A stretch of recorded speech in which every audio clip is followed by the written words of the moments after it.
السلام عليكم ورحمة الله وبركاته. ان شاء الله لو بتتابعوني لاول مرة، دي قناتي انا منى ايوب. الفيديو ده ان شاء الله هو طريقة عمل الفانوس ده. جمعت لكم الجزئين في جزء واحد، وكمان موجود على القناة طريقة عمل الفوانيس اللي هتشوفوها دي، وكمان زينة رمضان تقدري تتابعيها. هسيب لكم اللينك بتاعها في صندوق الوصف. عملت كذا فانوس من خيط الكليم، وكمان زينة رمضان من خيوط قطن او اي بواقي خيط عندك. تقدري تتابعيها ان شاء الله. ولو عجبكم الفيديو ما تنسوش ان انتوا تشتركوا في القناة وتفعلوا زر الجرس. انا هحتاج خيط مكرمية مصري. زي ما قلت لكم انا جبت شلة واحدة بس، استخدمت هنا برضو شلة، وهستخدم للون ده شلة برضو. هحتاج ابرة تنظيف علشان اعمل بيها الوردات. هحتاج علامات علشان الشغل بتاعنا يطلع مظبوط، وازاي تبدأي السطر ونهاية كل سطر ازاي.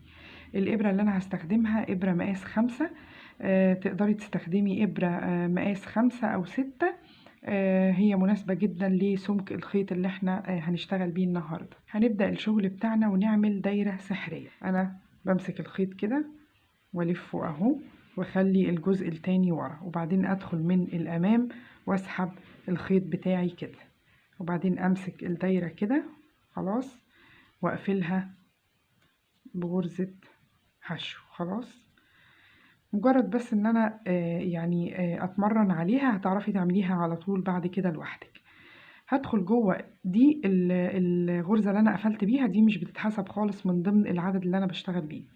هدخل دلوقتي هبدأ اعمل غرز حشو. هدخل جوه الدايرة السحرية واسحب كده الخيط واعمل اول غرزة حشو، وهحط فيها علامة علشان نبقى عارفين فين اول غرزة في السطر بتاعي.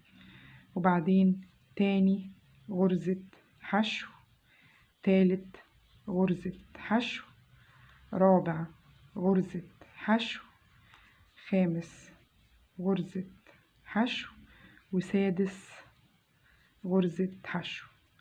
هسحب كده الخيط بتاعي علشان أضيق الدايرة السحرية بتاعتي. يبقى أنا عملت 6 غرز حشو في السطر الأول أو الدايرة السحرية بتاعتي. ودي آخر غرزة هحط برضو فيها علامة. أشيل كده العلامة بتاعتي، وهدخل كده في الحلقتين مع بعض. هدخل هنا كده في الحلقة دي والحلقة دي خلاص، وبعدين أسحب الخيط واطلع بمنزلقة، وكده قفلت الدايرة بتاعتي. لما قفلت كده بمنزلقة هعمل ارتفاع سلسلة علشان أبدأ السطر الجديد في نفس مكان اللي أنا قفلت فيه بالمنزلقة. هدخل كده واعمل أول غرزة حشو، ومنساش برضو ان انا بداية السطر انا بعمل بحط فيه علامة، يبقى دي اول غرزة حشو في السطر. هحط فيها كده علامة علشان اعرفها وما تلخبطش يعني بينها وبين غرزة الارتفاع. هدخل في نفس المكان واعمل تاني غرزة حشو، وبعدين في الحلقتين اللي بعد كده اللي هي المكان التاني واعمل غرزة حشو، وفي نفس المكان واعمل غرزة حشو تانية. يبقى انا هعمل تزايد في كل غرزة. يبقى السطر الاولاني كان 6 غرز حشو في الدايرة السحرية، السطر ده هيبقى عبارة عن 12 غرزة حشو. في كل غرزة هدخل 2. دخلت هنا 2، يبقى في اللي بعدها برضو اهو هدخل غرزة حشو، وبعدين في نفس المكان هدخل كده واسحب الخيط، وبعدين اطلع من الاتنين اللي على الابرة واعمل تاني غرزة حشو. بعد كده في الغرزة اللي بعديها غرزة حشو، وفي نفس المكان هدخل واطلع واعمل غرزة حشو تانية. تاني اهو غرزة حشو، وفي نفس المكان هدخل واطلع واعمل غرزة حشو تانية. دي كده الغرزة رقم 6 اللي هي اخر غرزة. هنشيل العلامة علشان اعرف انا العلامة دي مهمة جدا، لان الغرزة دي اخر غرزة انا هشتغل فيها علشان ملخبطش العدد بتاعي.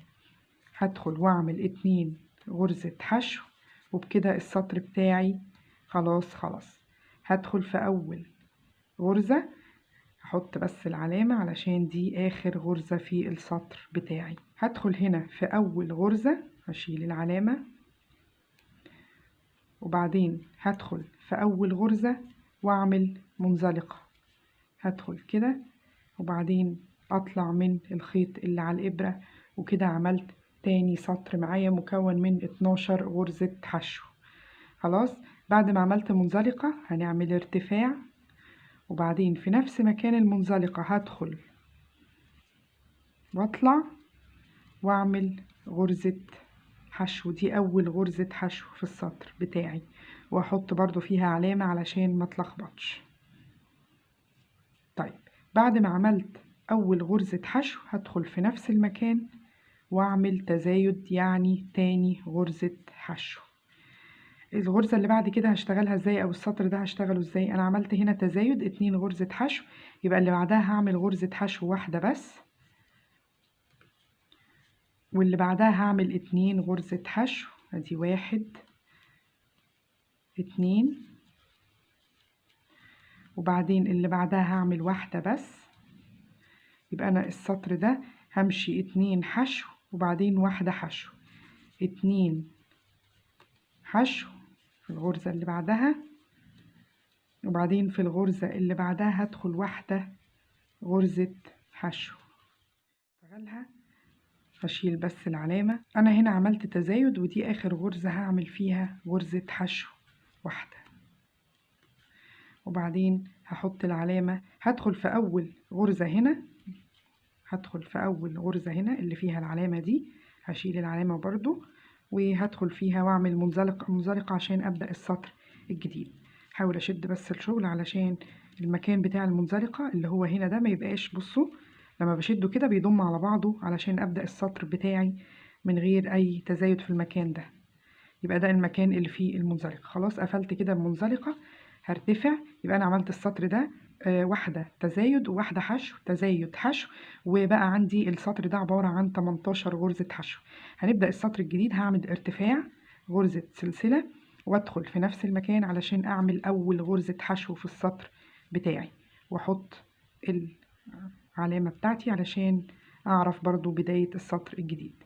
طبعا في ناس ما شاء الله يعني بتعرف البداية وبتعرف فين غرزة الارتفاع من غير العلامات، بس عشان لو حد مبتدئ ما يتلخبطش ويعرف العدد الصحيح يعني في التزايد بتاع الدايرة او القاعدة بتاعة الفانوس. انا خلاص عملت اول غرزة حشو، هدخل في نفس المكان تاني واعمل تاني غرزة حشو. السطر ده هنمشيه ازاي؟ انا عملت هنا تزايد، يبقى اللي بعديها غرزة حشو واللي بعديها غرزة حشو، يبقى تزايد حشو حشو وبعدين تزايد. في نفس المكان هدخل تاني واعمل غرزة حشو، وبعدين هنا غرزة واحدة بس، غرزة حشو واحدة، اللي جنبها غرزة حشو واحدة، وبعدين اللي جنبها 2 غرزة حشو. هدخل هنا اعمل غرزة حشو، وفي نفس المكان تاني هعمل غرزة حشو تانية. همشي السطر كله بنفس الطريقة، واحدة تزايد وبعدين 2 غرزة حشو، تزايد 2 غرزة حشو، هيتكون عندي 24 غرزة حشو.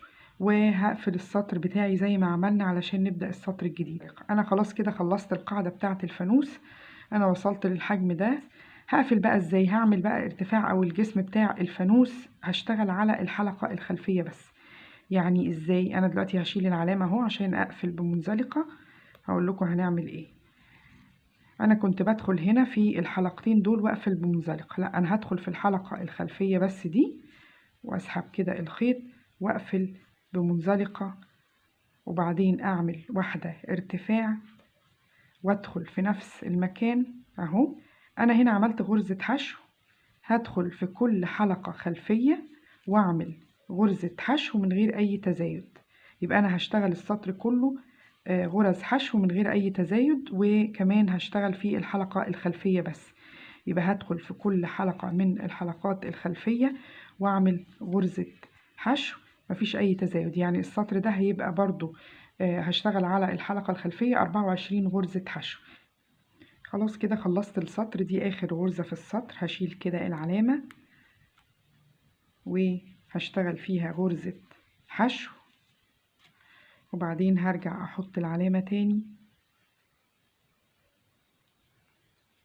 وبعدين دي الغرزة، اول غرزة في السطر. هدخل كده في الحلقتين مع بعض. خلاص كده انا هشتغل عادي بقى جسم الفانوس. انا بس عشان اشتغلت في الحلقة الخلفية علشان احدد الجزء ده اهو، هيبقى عامل كده. بصوا خلاص كده عشان ارتفع واشتغل الجزء بتاع جسم الفانوس بعد ما عملت القاعدة بتاعتي.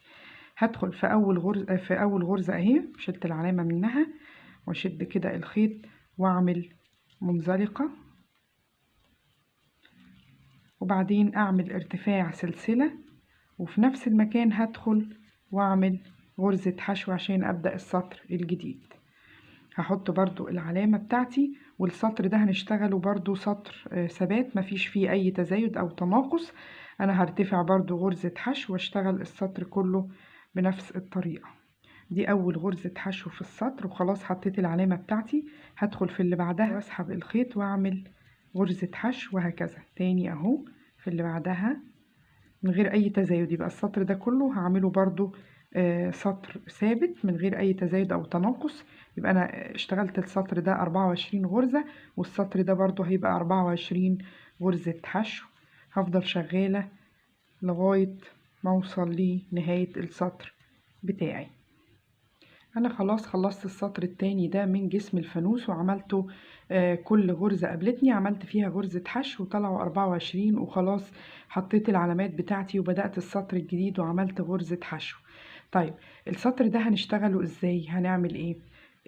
اللي بعده هدخل برضو فيه واعمل غرزة حشو خلاص، وبعدين اللي بعده هدخل واعمل تناقص. يعني ايه تناقص؟ بصوا كده انا هدخل هنا واطلع عشان اعمل غرزة حشو، بس مش هطلع منها، هسيبها الاتنين على الابرة وادخل في اللي بعديها واطلع. بقى معايا 3 على الابرة، هطلع منهم كلهم مرة واحدة.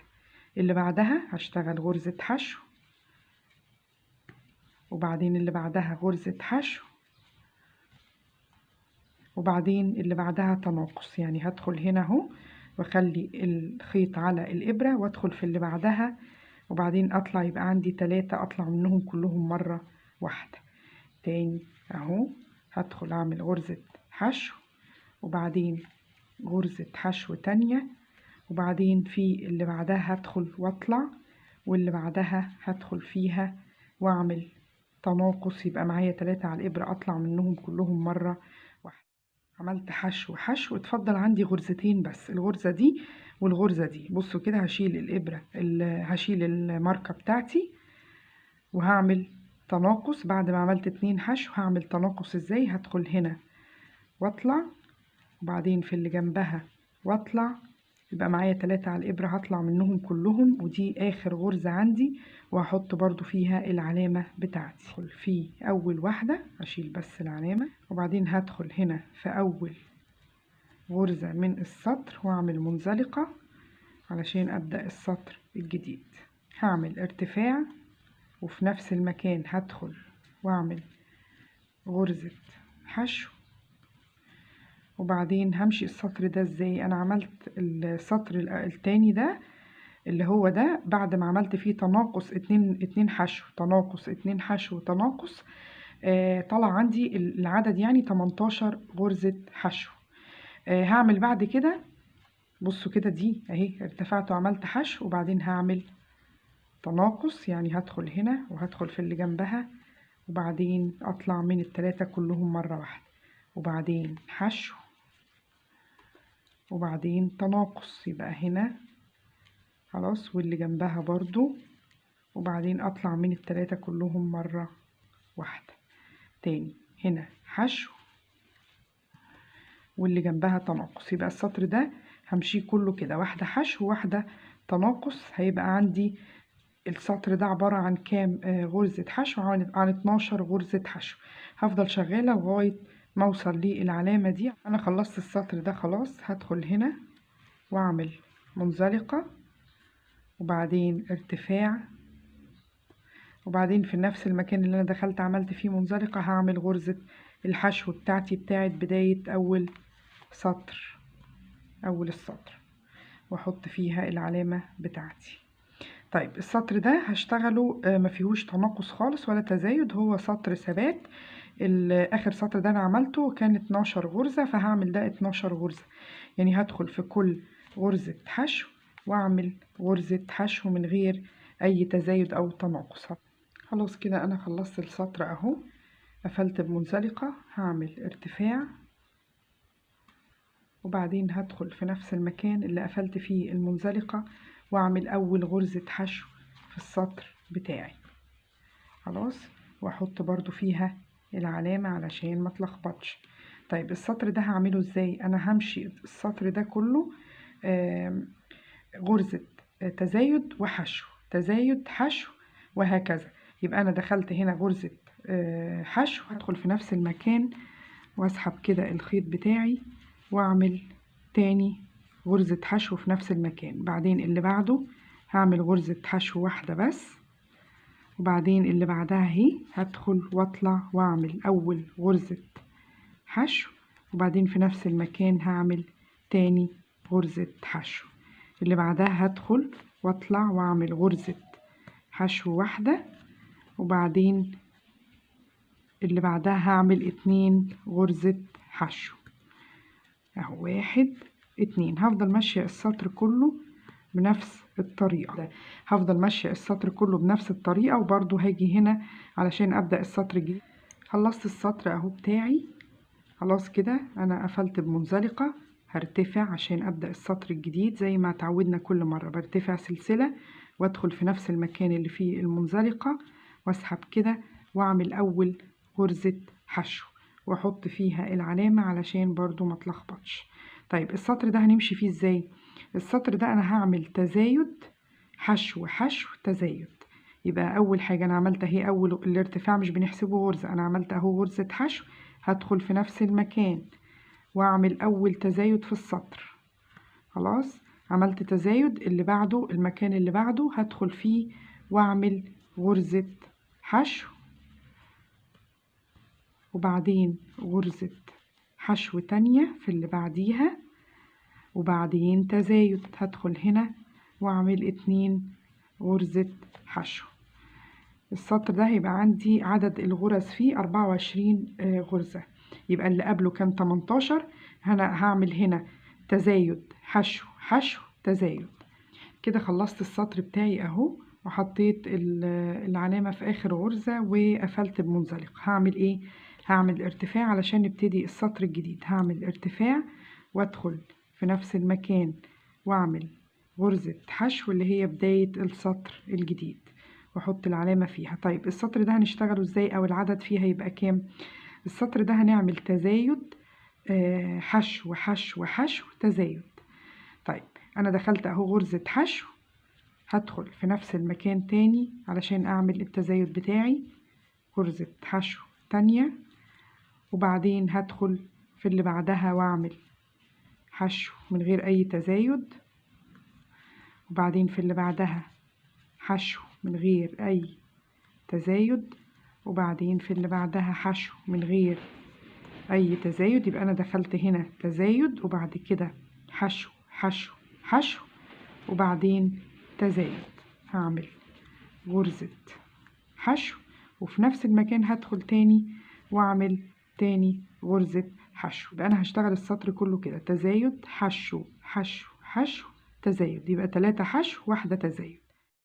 خلاص انا خلصت السطر ده اللي هو كان عبارة عن 2 تزايد، يعني غرزتين حشو في نفس المكان وبعدين 3 حشو تزايد 3 حشو، اتكون عندي 30 غرزة سلسلة. قفلت خلاص بمنزلقة، وبعدين هعمل ارتفاع علشان ادخل في نفس المكان واعمل غرزة حشو علشان نبدأ السطر الجديد. بعد ما عملت غرزة الحشو كده هحط فيها العلامة، والسطر ده هنشتغله سطر ثابت من غير اي تزايد او تناقص. يعني هشتغل 30 غرزة حشو، يعني في كل غرزة حشو غرزة حشو. يبقى انا هدخل كده ارتفعت خلاص هنا وعملت غرزة حشو، اللي بعدها غرزة حشو، وبعدين اللي بعدها غرزة حشو، وهكذا. هشتغل من غير اي تزايد او تناقص. هعمل السطر ده واعمل سطر كمان فوقيه 30 غرزة، يبقى السطرين اللي جايين انا هعملهم من غير اي تزايد او تناقص. هعمل 30 غرزة حشو. خلاص خلصت السطر خلاص بتاعي. تاني سطر ثبات بعد ده طيب هنعمل بقى السطر اللي جاي ده هنعمل فيه تناقص. خلاص كده انا قفلت بمنزلقة. خلاص هعمل ارتفاع واحدة وادخل في نفس المكان علشان اعمل اول غرزة حشو في السطر بتاعي. خلاص احط فيها العلامة وبعدين هبدأ السطر الجديد. طب السطر الجديد بقى انا هبدأ اعمل تناقص علشان شكل الفانوس يعني يلم شوية من فوق. طيب السطر ده هعمله قد ايه؟ احنا اخر سطر عملناه كان 30 غرزة حشو. انا عملت اهو غرزة حشو، اللي بعديها هعمل غرزة حشو، واللي بعدها هعمل غرزة حشو برضو، وبعد كده تناقص. يبقى انا هعمل حشو حشو حشو وبعد كده تناقص. هدخل هنا واطلع، يبقى معايا واحدة، هدخل في اللي بعدها واطلع، معايا 3 على الإبرة واطلع منهم كلهم مرة واحدة. اللي بعدها حشو، وبعدين اللي بعدها حشو، وبعدين اللي بعدها حشو، يبقى 3 حشو وبعدين تناقص. خلاص اللي بعدها حشو وبعدين تناقص. هدخل هنا واطلع وادخل في اللي بعدها واطلع، يبقى معايا 3 على الإبرة اطلع منهم كلهم مرة واحدة. همشي السطر كله بنفس الطريقة لغاية هلف لغاية ما اوصل للمكان ده عشان نبدأ السطر الجديد. خلاص كده خلصت السطر بتاعي وحطيت العلامة في آخر غرزة. هدخل في أول غرزة اهي، اشد بس كويس علشان اقفل بمنزلقة اهي. خلاص كده وبعدين ارتفع واحدة وادخل في نفس المكان، هعمل غرزة حشو علشان ابدأ السطر الجديد. طب السطر الجديد ده هيبقى ازاي؟ هنعمل برضو فيه تناقص، بس التناقص كنا عاملين السطر اللي قبله عبارة عن 3 حشو واحدة تناقص. اتكون عندي 24 غرزة حشو بعد 30. طبعا كان هنا 30 لما عملت 3 حشو تناقص 3 حشو تناقص، بقى عندي 24 غرزة حشو. السطر ده هشتغله ازاي؟ بصوا كده انا عملت خلاص اول غرزة حشو. خلاص هعمل كمان تاني غرزة حشو، تالت غرزة حشو، رابع غرزة حشو، وبعد كده هعمل تناقص. يبقى هعمل 4 حشو وبعدين تناقص. هدخل هنا واطلع وادخل في اللي جنبها برضو، يبقى عندي 3 على الإبرة اطلع منهم كلهم مرة واحدة. تاني هعمل حشو، شد بس ايدي عشان الشغل بتاعي يطلع زي ما انتوا شايفين، علشان لما اجي اعمل التطريز يبقى الشغل ما فيهوش فراغات. يبقى واحدة حشو بعد التناقص، وبعدين تاني واحدة حشو، وبعدين تالت واحدة حشو، رابع واحدة حشو، وبعدين تناقص. هدخل هنا واطلع وادخل واطلع وبعدين اطلع من ال3 كلهم مرة واحدة. هفضل برضو ماشية. بصوا لاحظتوا اهو الشكل قفل. هفضل ماشية بنفس الطريقة لغاية ما اخلص السطر كله بنفس كده. انا خلصت اهو. هقص كده الخيط، هسحب كده الخيط. دي اخر غرزة انا عملتها. خلاص هسحب الخيط بتاعي. خلاص اشيل العلامة، هي دي اللي هدخل فيها الغرزة اللي هدخل فيها. بصوا كده انا هدخل هنا في الحلقتين دول مع بعض اهو، وهسحب الخيط ده كده. خلاص واشده جامد واجي هنا في الحلقة دي هدخل كده من جوه، بس احاول ادخل في خيطين مع بعض اهو، هنا مثلا وهنا، وبعدين اسحب اهو. هشد الشغل بتاعي واسحبه كويس علشان ادخله من الخيطين دول. بصوا كده بقى شكل الشغل بتاعي اهو مقفول. هبدأ اعمل برضو دايرة سحرية زي ما تعودنا اهو. همسكها كده وبعدين اخليها ورا هنا كده، وبعدين ادخل من الامام واسحب الخيط بتاعي. خلاص طلع ايدي كده وبعدين اقفل عليه كده اهو، وكده عندي الدايرة اتكونت. هدخل جوه الدايرة السحرية واعمل 6 غرزة حشو. هدخل واطلع، ادي اول غرزة حشو، وبرضو ما ننساش هحط فيها علامة علشان ابقى عارفة فين اول غرزة من غرز الحشو. تاني غرزة حشو، تالت غرزة حشو، رابع غرزة حشو، خامس غرزة حشو، وبعدين سادس غرزة حشو. خلاص عملت 6. هشد الخيط بتاعي كويس، وبعدين الستة دي هحط فيها برضو العلامة بتاعتي علشان ابقى عارفة فين انتهاء السطر والبداية بتاعته. خلاص هشد الخيط كده بتاع الدايرة السحرية علشان تبقى ضيقة. هدخل وبعدين هدخل هنا كده واطلع بمنزلقة. خلاص وبعدين هرتفع، هدخل في نفس المكان واعمل اول غرزة حشو في السطر الجديد بتاعي، وهحط علامة علشان نعرف هنعمل ايه في السطر ده. السطر ده هنعمل فيه الشغل بتاعه هيبقى ازاي. انا عملت اهي غرزة حشو، يبقى هدخل في نفس المكان واعمل اول تزايد في السطر بتاعي، تاني غرزة حشو في نفس المكان، غرزة حشو، ادي 1 ادي 2. اللي بعدها هدخل واعمل غرزة حشو واحدة بس من غير اي تزايد، وبعدين اللي بعدها هدخل واعمل 2 غرزة حشو، ادي 1 وادي التانية، وبعدين اللي بعدها هعمل غرزة حشو واحدة بس، وبعدين اللي بعدها هعمل 2 غرزة حشو، ادي 1 وادي التانية. هيفضل عندي اخر غرزة في السطر اللي هي الغرزة رقم 6. هفك بس كده العلامة بتاعتي، وبعدين هنا عملت تزايد يبقى هدخل فيها واعمل غرزة حشو واحدة بس علشان اهو بصوا كده الشغل بتاعي اهو بقى باين شكله. طيب خلاص كده عملت دي اخر غرزة في السطر، هحط فيها العلامة، وبعدين هدخل هنا كده هفك بس العلامة، وبعدين هدخل هنا كده اهو اشد بس الشغل بتاعي، هدخل هنا واعمل منزلقة. يبقى السطر ده عبارة عن 9 غرز حشو. عملت تزايد حشو تزايد حشو تزايد حشو وهكذا لغاية ما خلصت السطر. قفلت بمنزلقة وبعدين هعمل ارتفاع 1 غرزة سلسلة، وفي نفس المكان اللي انا قفلت فيه بمنزلقة هدخل واعمل اول غرزة حشو في السطر الجديد.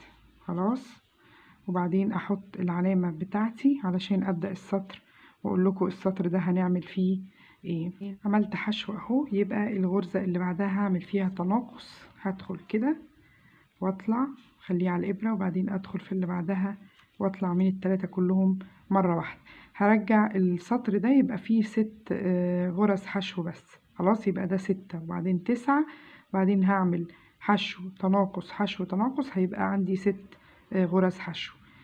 يبقى دي اهي اللي بعدها غرزة حشو، اللي بعدها تناقص، هدخل هنا وبعدين هدخل في اللي جنبها، وبعدين اطلع منهم كلهم مرة واحدة. كده انا خلصت السطر الثالث، ودي اول غرزة في السطر هحط فيها العلامة اهو، اول غرزة حشو في السطر. السطر اللي قبليها كان عبارة عن 6 غرز حشو، عملت تناقص حشو تناقص حشو، والسطر الرابع ده هيبقى عبارة عن 12 غرزة حشو.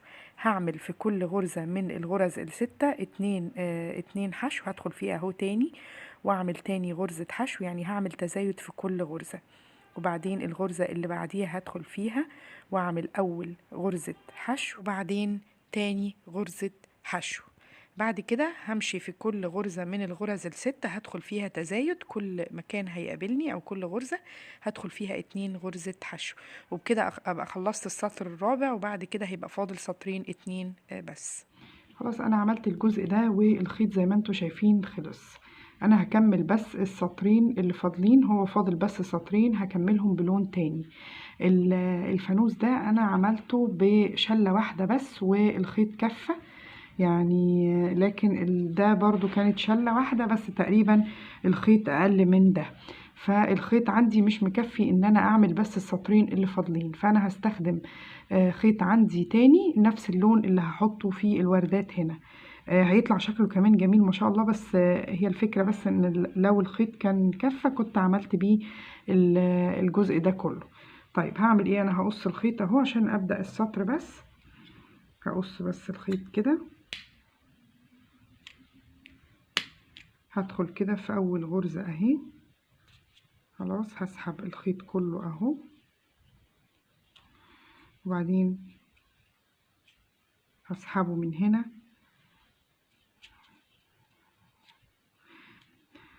هدخل هنا في الجزء ده اللي كان فيه العلامة، وهسحب الخيط بتاعي وهسحب الخيط بتاعي، خلاص اهو بقى شكله زي ما انتوا شايفين.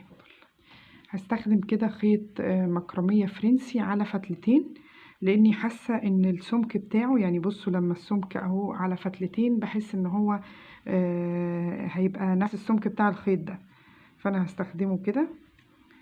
هدخل هنا عند القفلة بتاعتي اهي، خلاص هدخل في اي غرزة مش هتفرق، مش مشكلة، وهسحب الخيط بتاعي وهقفل كده عليه، خلاص. طيب هشتغل ازاي بقى؟ هعتبر ده اول ارتفاع عندي، هدخل فيه تاني في نفس المكان وهعمل غرزة حشو، وبعدين هحط علامة هنا. السطر ده هشتغل فيه تزايد حشو، يبقى السطر ده اللي هو بعد ال 12 غرزة اللي بعد ما عملت تزايد في كل غرزة هشتغل ايه؟ هشتغل تزايد حشو، يعني هنا غرزة حشو في نفس المكان هدخل واعمل غرزة حشو.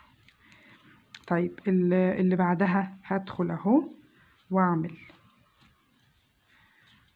غرزة حشو، وفي نفس المكان هدخل تاني واعمل تاني غرزة حشو، وبعدين اللي بعدها هعمل غرزة حشو من غير اي تزايد،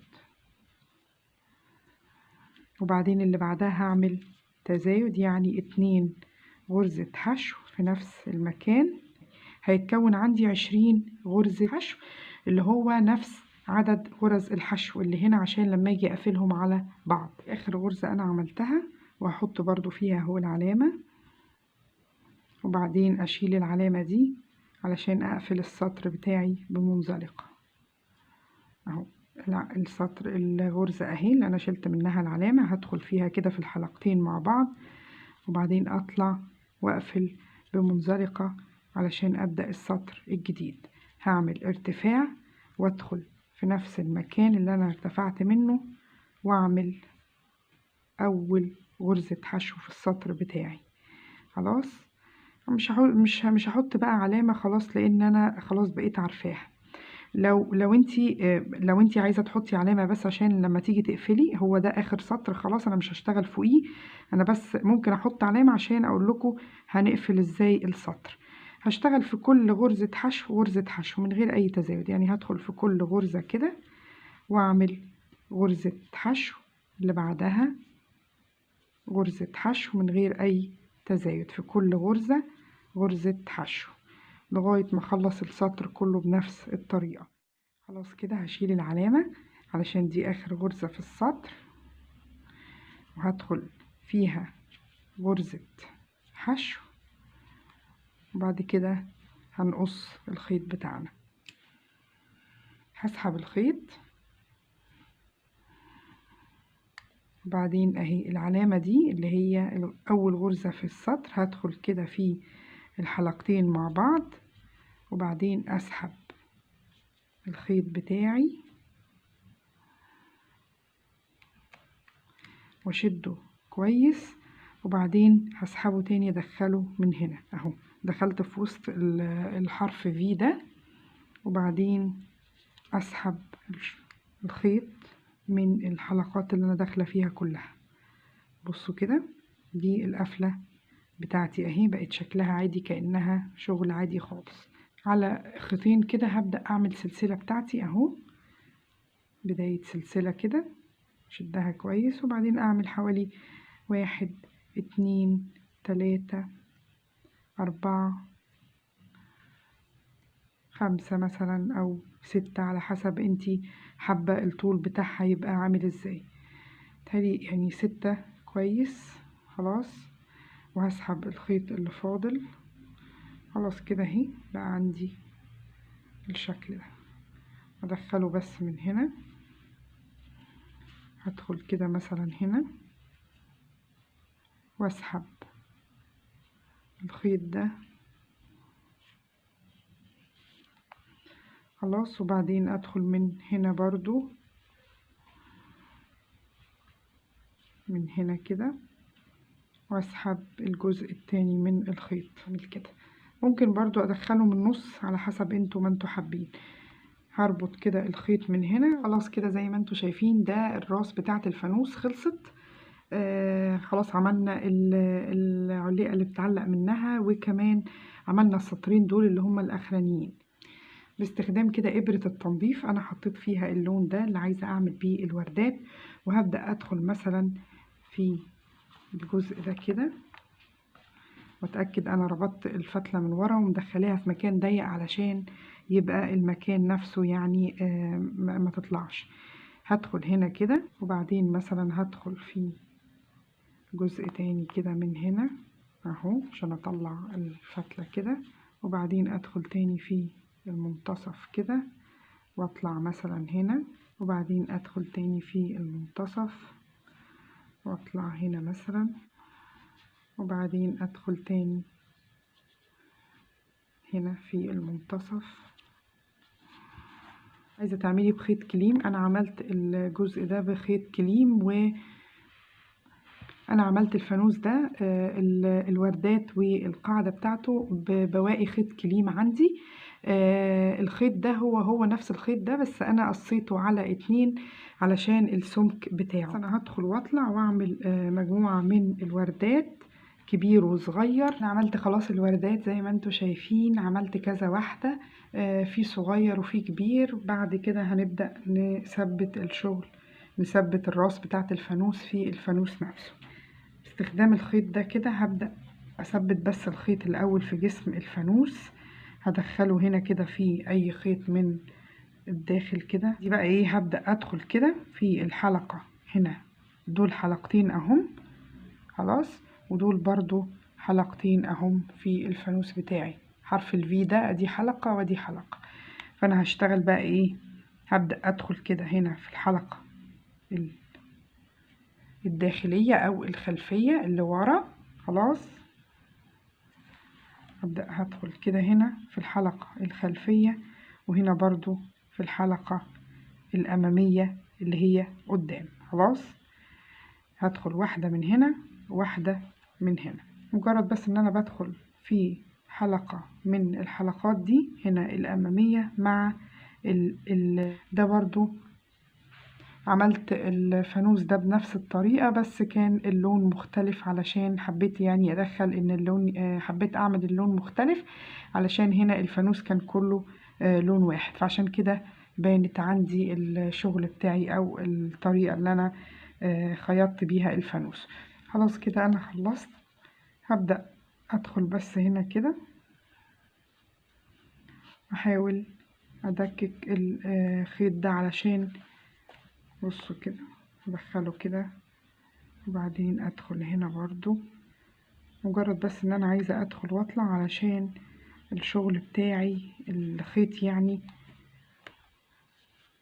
هنعمل الجزء ده اللي هو في الحلقة الأمامية. احنا كنا اشتغلنا على الحلقة الخلفية وارتفعنا جسم الفانوس. فضل عندي الحلقة الأمامية دي هشتغل عليها الفستونة اللي انتوا شايفينها دي، أو البرواز اللي أنا عملته للفانوس باللون اللي هو اللون اللي أنا عملت بيه الوردات.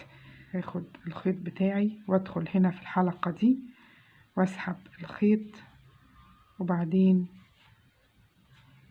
كده هقفل الخيط بتاعي، وهاخد الزيادة دي هاخدها تحت الشغل بتاعي. بصوا كده هرتفع واحدة سلسلة وادخل هنا في الحلقة الأمامية دي اهي، واخلي بالي من الخيط ده هاخده معايا وانا ماشية، وبعدين هسحب كده الخيط واعمل منزلقة، وبعدين سلسلة، وبعدين هدخل في اللي بعدها واسحب الخيط واعمل منزلقة، وبعدين سلسلة، وهكذا، وبعدين منزلقة، وبعدين سلسلة، وبعدين ادخل هنا واعمل منزلقة. خلاص كده هدخل هنا اهو واعمل منزلقة، دي اخر غرزة انا هشتغل فيها، وبعدين هعمل غرزة سلسلة. بعد كده هقطع الخيط، بعدين هدخل في اول غرزة انا عملتها اهي هنا، هدخل هنا كده، وبعدين اسحب الخيط بتاعي، وبعدين هرجع ادخل هنا كده واسحب الخيط بالطريقة دي هنا كده، واسحبه على طول الشغل بقى طبعا هنا وهنا كمان، وهكذا. وده كده شكل الفانوس بعد ما خلص. ما شاء الله النتيجة جميلة، والشغل بتاعهم ما شاء الله كمان ممتع وجميل.